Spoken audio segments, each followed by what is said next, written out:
حبيبي محمد حبيبي.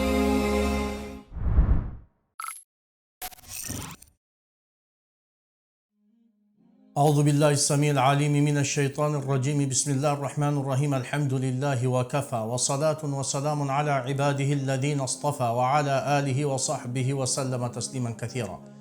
أما بعد، خبجمتوتا جالتمتوتا في هردفتوتا شانال يوتيوب علي سفيان.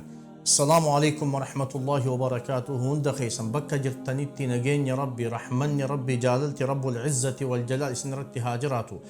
ربي سبحانه وتعالى دندها التي فهمي دين إسلام هند خين يافون فاخنو إسنين جتشا. فإن ربي قداتين قيا الرا قافي في ديبسا مرسا سدفا كتا أفرفا بداسني إسي كرشي وخابري إثيوبيا كومدي دمي تتهاجج إن شاء الله. قافين أكا أرمان قدي تتها نوالي ترى. قافي تكفى نمني hajjii godhu filannoo meeqa qaba? A. filannoo 3. B. filannoo 4. C. filannoo 5. D. filannoo 2 qaba. Gaaffii lammaffaa. Tamattu'a jechuun maal jechuudha? A. ji'oota hajjii keessa umraadhaaf ihraama godhee eega umraa raawwatee booda wagguma san keessa hajjiidhaaf ihraama gochuudha. B. hajjii qofa niyyachuudha. C. hajjii fi umraa walitti qindeessanii ihraama gochuudha. D. hajjii fi umraa bakka tokko yookaan dura umraa niyyatee eegasii odoo xawaafa umratti hin seenin hajjii isa keessa seensisuudha. Gaaffii sadaffaa. sirna hajjii keessaa sadarkaan kan caalu kami? A. tamattu'a. B. qiraana. C. ifraada. D.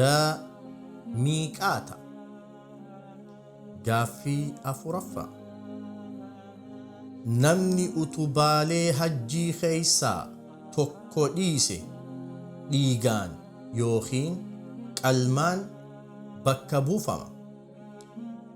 A. dhuga. B. soba. Gaaffii shanaffaa.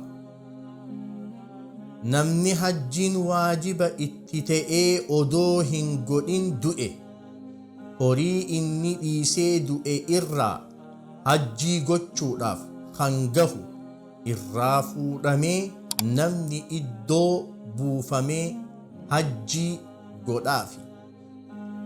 A. dhuga. B. soba. Gaaffii jahaffaa. ergamaan rabbii sallallahu alayhi wasallam eega madiinaa dhaqee bara kam keessa hajjii godhe? A. hijiraa irraa ganna 9ffaa.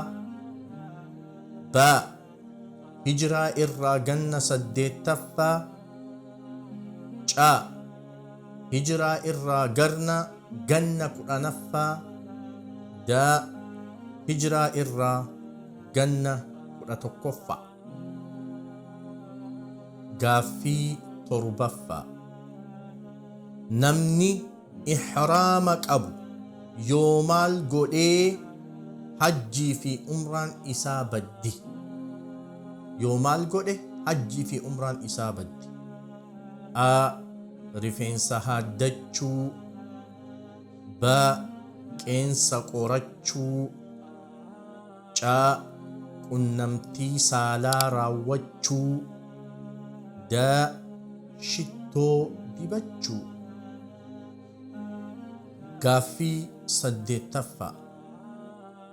namni odoo ihraama hin godhin miiqaata dabarfate gara miiqaataatti deebi'ee ihraama gochuun waajiba itti hin tahu.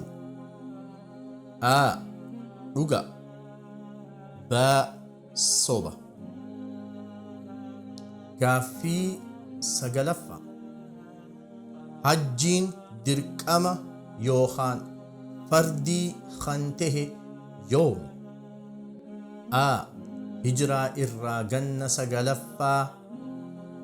B. Hijiraa irraa ganna saddeettaffaa. C. Hijiraa irraa ganna jahaffaa. D. Hijiraa irraa ganna afuraffaa. Gaaffii kudhanaffaa. Ergamaan Rabbii Nabi Muhammad sallallahu alayhi wa sallam hajjii meeqa godhe? A. Hajjii 5 godhe. B. Hajjii 3 godhe. C. Hajjii 4 godhe. D. Hunduu sirrii miti. Gaaffii 11ffaa.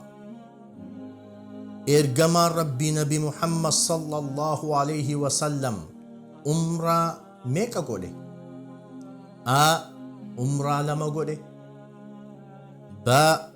Umraa 3 godhe. C. Umraa 4 godhe. D. Umraa hin goone. Gaaffii 12ffaa. Yawmu tarwiyaa jechuun guyyaa kami? A. Ji'a Zulhijjaa guyyaa 8ffaa. B. Ji'a Zulhijjaa guyyaa 9ffaa. C. Ji'a Zulhijjaa guyyaa 7ffaa. D. Ji'a Zulhijjaa guyyaa 10ffaa. Gaaffii 13ffaa. Utubaalee yookaan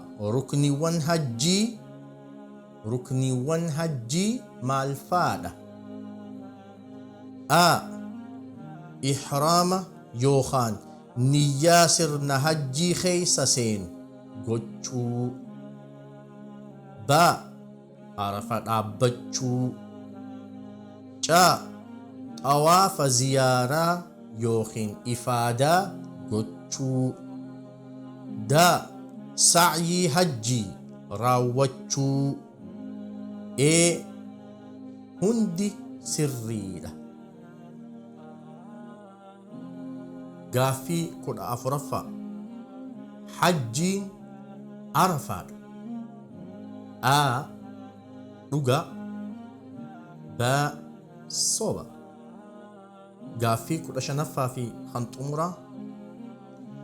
Umrii keeysatti yeroo tokko hajjii fi umraa gochuun dirqama? A.